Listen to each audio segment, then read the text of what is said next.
Ganasnya serangan Rusia sama sekali tak memberikan kesempatan kepada kelompok musuhnya untuk bisa bertahan hidup.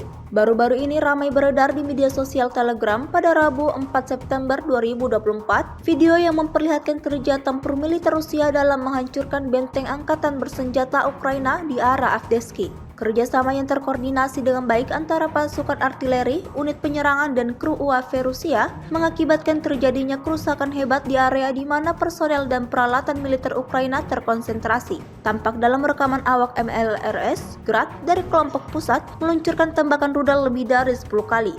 Insiden ini jelas menambah daftar kerugian panjang yang didapatkan angkatan bersenjata Ukraina.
Download Tribun X sekarang, menghadirkan lokal menjadi Indonesia.